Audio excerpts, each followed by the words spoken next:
friends! Welcome to our YouTube channel, The Santos Fur Fam. We are James and Ann. Hello guys!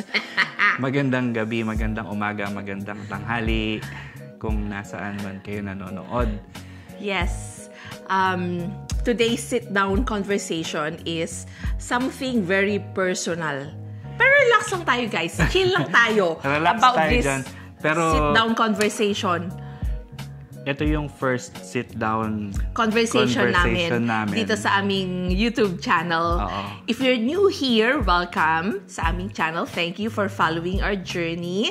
Kung kasama na kayo sa aming maliit na tahanan ng aming tribe, if you've been watching our videos, previous videos, maraming salamat po. We appreciate you. And our topic for the day, controversial ba? Taray. The topic for the day. Our sit-down conversation topic for today is a very controversial one. But we're not gonna make it controversial, mga kaibigan. This is just us being candid to you about our personal story, why we chose to be child-free as a Filipino married couple. And naisipan namin gawin to dahil sa tagal na naming mag-asawa, maraming nagtatanong sa amin. Yes. Bakit wala kayong anak? Yes. Kailan kayo magkakaanak? Yung mga tipong tanong na ganun ba? For context, friends, we have been together, James and I, for 20 years now. Since 2005. Tagal na. Hindi ka marunong bilang. We have been married since 2013. So, more than 10 years. But together for 20 years. Ang tagal na, guys. So, naturally, especially sa ating culture na mga Filipinos, ang tanong palagi is, why you don't have kids? So, today, we're gonna talk about that and why we are child-free by choice. Few disclaimer, this is not a debate between the decision to be child-free or to have kids. Ito po ay personal journey namin that we made for ourselves based on our individual circumstances. Hindi natin sinasabi na child-free life is better or ang nagkaroon ng yung mga may mga anak ay better. No. This is, everybody has their own unique story. You do you, boo. So yung small, namin, like yung background na konti, we're actually originally from the Philippines. And we spent more than 10 years back. Yes. 10 years kami sa Dubai, sa United Arab Emirates. And ngayon, nandito na kami sa Canada. Yes. So in 2018, we moved to Canada to start a new chapter. Dalawa lang kami noon ng jowa ko, ng asawa ko. Ngayon, 4 na kami.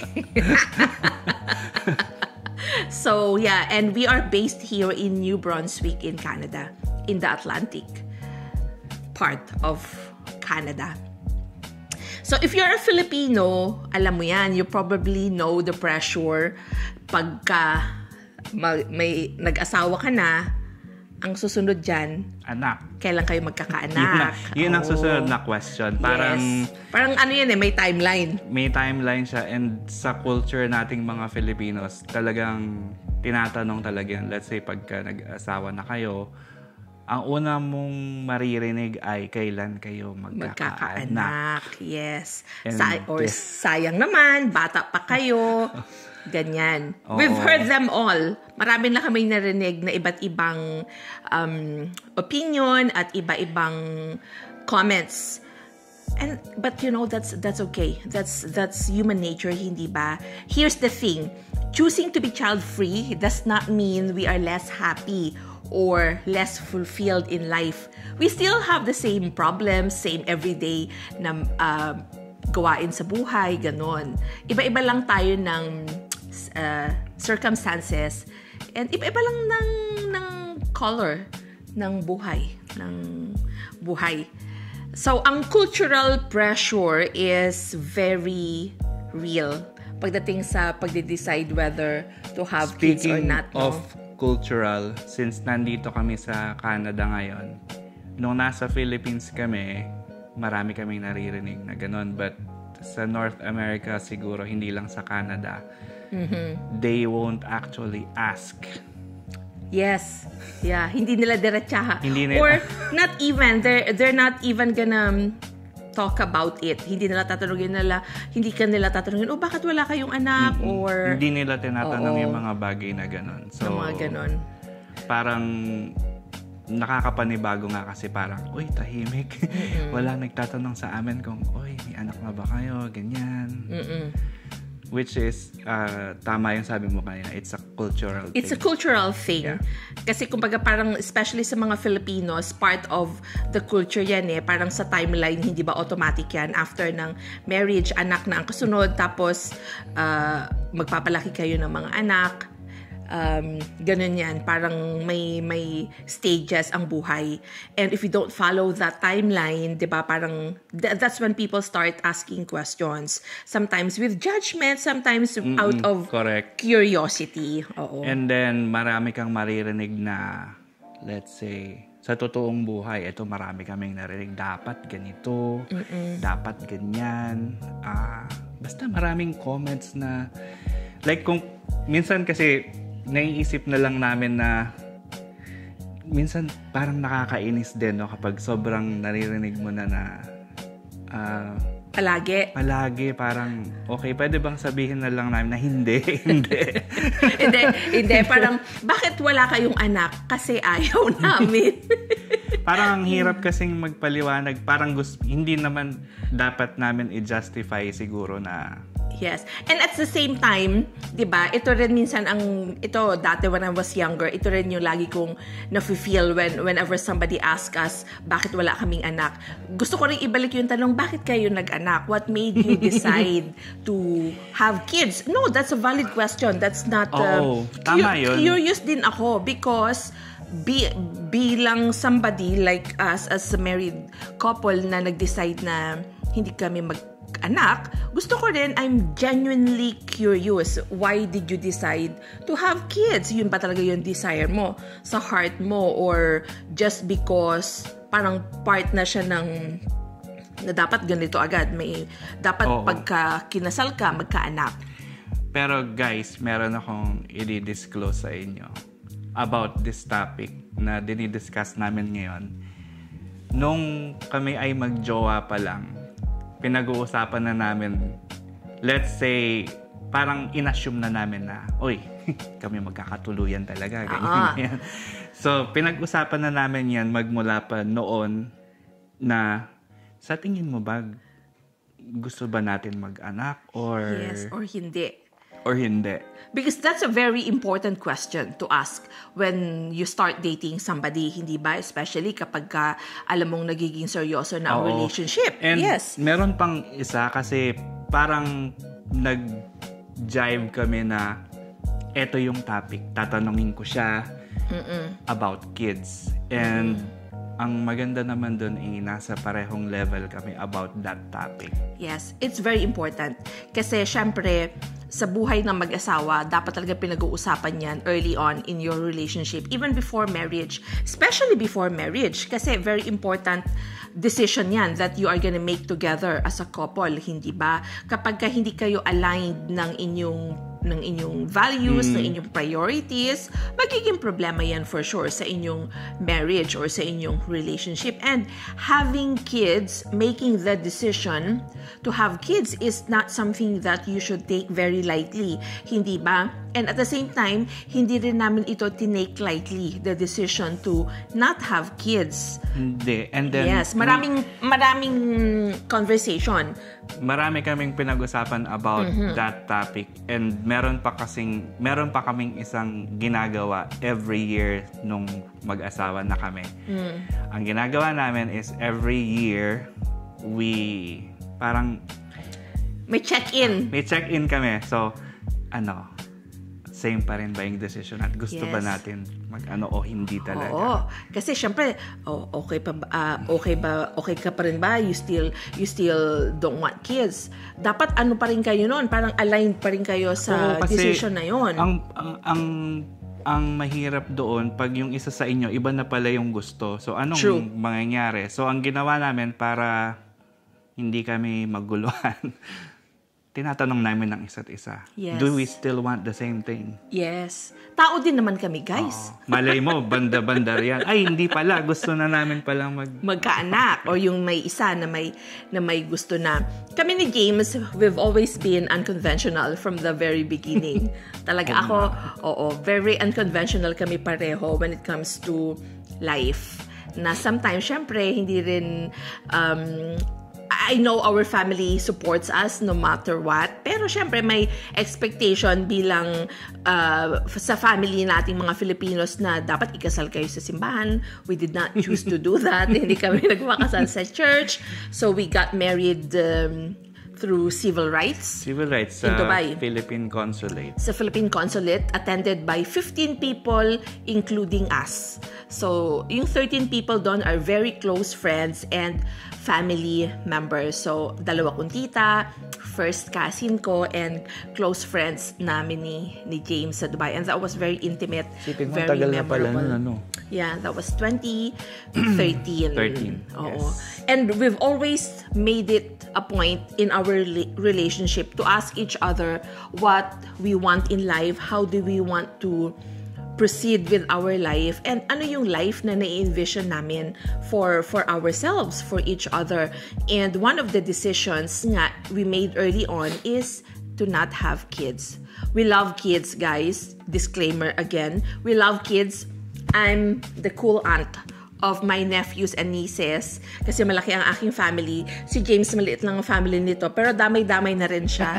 Tito James ng lahat ng pamangkin and pamangkin ko sa side ko. Ang mga pamangkin namin sa side niya, ang tawag sa kanya, Mama An-An. Yes, Mama An-An. I'm the Mama An-An. There's only one pamangkin who calls me tita, si Uno, may panganay na pamangkin. Pero lahat sila, ang tawag sa kanya, Mama. Mama. Yes. So, Beb, what are our main reasons for choosing to be child-free? We have 3 main reasons. Marami kami mga reasons, but these are the 3 main ones. And my 4th reason kami, bonus reason.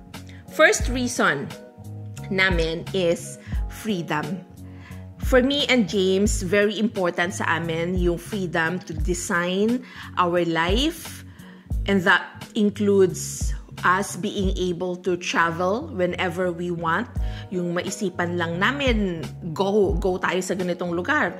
May long weekend, gora tayo. And, pursue the things that we love. Kasi marami din kaming mga kanya-kanyang hilig, hindi ba? So, very important sa amin na magawa namin yung mga bagay na yon. Not to say that this you cannot do kung may mga anak ka. But this is just our decision. Preference lang namin talaga yung ganon. Preference lang namin. Wala naman kaming ibang reason. And number 2 reason natin. Ang number 2 reason ay we value peace and simplicity ng buhay. Alam mo, nung isang araw, nagkikwentuhan kami, kakagising ko lang. So, sabi niya, tara, mag-coffee na tayo. So, gagawa na ako ng coffee. And then, pagkatapos, sit down lang kami. Dito kami sa sala. So, isa sa mga napag-usapan namin, tingnan mo, kakagising lang natin. Hindi tayo nagmamadali. Dito lang tayo. Yes. We can do what we want today. And ako, ang inaalala ko lang siya. Ang inaalala niya, ako lang. Ang inaalala lang namin sa araw na yon. Si Oyo at si Coco, papakainin. And papakainin ko din siya kasi magluluto ako. Siya yung chef. Kasi ang pagkakaroon ng anak naman talaga, the truth is, having kids is a huge responsibility. It's a big commitment, hindi ba? And we have huge respect for parents who chose to have kids, who chose to raise kids and children and human beings sa buhay kasi hindi yun madali. I have friends, mga beshies ko na everyday talaga, especially pagkapasok ka na ng mga anak nila.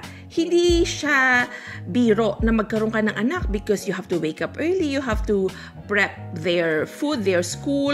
Hindi ba? Marami kang considerations. Maraming consideration yon, and as sabi mo nga, respect talaga kasi hindi siya madali. Hindi siya madali. And I don't know how they do it. And also not just respect but admiration for the people who decided to have kids. Because at the end of the day, guys, kids din kami. We were kids too. Our parents chose to have us. Diba? Kumbaga, this is just something that we chose for ourselves because we did not see ourselves being parents early on. So yun, number 2 reason natin, no? And our number 3 reason, our priorities are different. We want to focus on our health, especially ngayon na we are in our 40s. We want to focus on our relationship and building financial freedom. Hindi na kami bumabata. Oo, yes. And one of our goals talaga, our big goal talaga ni James is to be able to retire from our 9-to-5 jobs in the next 10 to 15 years. The sooner the better, of course, diba? Kaya nga we're doing different things right now to prepare for that. So yun ang priorities namin.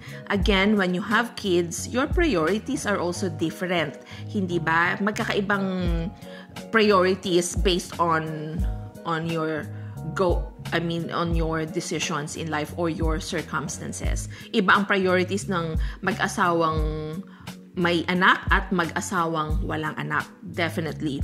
Kasi pag nakakausap din namin yung mga kaibigan namin may mga anak, iba din yung priorities nila talaga sa buhay. And this just mine and James's priorities. Pinili namin na hindi kami magkaroon ng anak because we wanna focus on our main priorities. Yun nga, our health, our relationship, building financial freedom, para ma-enjoy namin ang aming pagtanda together and maka-travel pa more.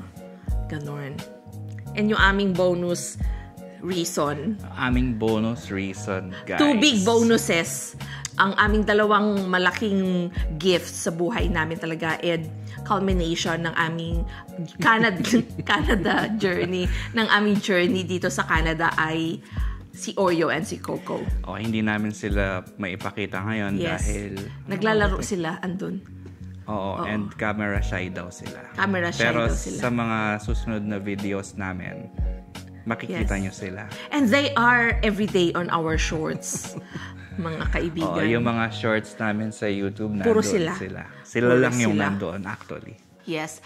So, Beb, let's talk about handling comments. Ito, mga comments na natatanggap natin on a day-to-day basis or regular basis. Ano tong mga comments na to? Yung mga Number one. Number one na naririnig ko lagi ano kasi yan? Paano kayo pagtanda? Magiging malungkot kayo pagtanda. Parang, oo. Okay. Sino mag-aalaga sa inyo pagtanda? Hindi ba kayo mabobore niyan? Yung mga ganon. Yan yung mga main. Mga ganong comments. Yes. Hindi porket walang anak or nag-choose kayong hindi mag-anak, may kulang na sa buhay. I can honestly say, guys, that I feel fulfilled and very happy with my life with James and our fur babies. And of course, sa aming mga family members, marami kaming mga kaibigan and ang aming mga immediate families ay nagpapasaya sa amin. And the question about who will take care of you when you grow older, unang-una, hindi naman talaga dapat inaasa sa mga anak ang pagtanda. Hindi po ba? Hindi retirement plan ang pagkakaroon ng anak. You choose to have kids because that's the desire in your heart, magkaroon ng mga anak. Hindi siya actually question dapat na kapag wala kang anak, paano ka pagtanda, hindi ba? James and I will take care of each other. And I'm sure yung mga family naman namin, hindi rin naman kami papabayaan na lang, hindi ba? And again, at the end of the day, not having kids will mean na malungkot na, di ba? Or kapag ka ba may mga anak, pagkatanda, guarantee ba yon na may magtitingin sa inyo pagtanda? Hindi rin, because may kanya-kanyang desisyon ang bawat isa sa atin. Correct. And yes, ang happiness, hindi it's nakadepend sa whether you choose to have kids or not. Hindi nakaset yan sa isang formula na walang happy ba kapag like you can have so many reasons to be happy. Paano mo gusto maging masaya, and sa buhay mo. This is what we chose for us. There's no one size fits all pagdating Correct. sa buhay. Hindi ba kanya-kanya tayo? Ilan ang population natin sa buong mundo? Billions of people in the world. Hindi pwedeng lahat yan may pare-parehong gusto sa buhay or priorities in life. You do you. Palagi kong sinasabi whenever we get asked about our decision to be child-free, at the end of the day, you decide based on your own personal circumstances, anong makakapagpa-happy sa'yo, what gives you joy, whether that is to have kids or not, bahala ka. That's why we have a choice in life. Again, hindi ito kasali. Siyempre, yung mga iba na hindi nabibigyan ng choice or something, ibang usapan naman yon. But in general, we all have a choice on the life that we want to pursue for ourselves. And I fervently hope and wish na lahat ng mga tao na gustong maging magulang, magkaroon ng anak, ay mabiyayaan ng anak. Dahil yun ang gusto namin. Everybody ay makuha nila yung desire ng hearts nila and yung makuha nila sa buhay. Hindi ba? Whatever shape or form yan na gusto mong mangyari sa buhay mo, yun ang dapat mong gawin. Di ba? So yun yung encouragement namin in this, about this topic is, you do you, choose whatever path that you think is best for you, for your family. Make the decision for yourself. Hindi yung sabi kasi nila, sabi ni ganito, you know what? Decide for you. Kasi ikaw ang mabubuhay sa sarili mong buhay. Hindi sila. Ikaw ang mabubuhay sa everyday. Ikaw ang gagawa ng buhay mo everyday. Ikaw ang nandoon sa loob ng iyong buhay. Hindi ba? Yes. Not other people. Parang ano yan? Your journey, your happiness. Yes, your journey, your choice, your happiness. Thank you for watching, mga kaibigan. Until our next episode po, I hope you enjoyed this conversation. Sana nagustuhan nyo, and if meron kayong ibang topic na gustong naming pag-usapan, please drop in the comment section below. And if may mga thoughts kayo, nag-encourage tayo ng open and candid discussion sa ating comment section. Thank you. I hope you all have a great weekend until our next episode. Thank you, guys. Bye.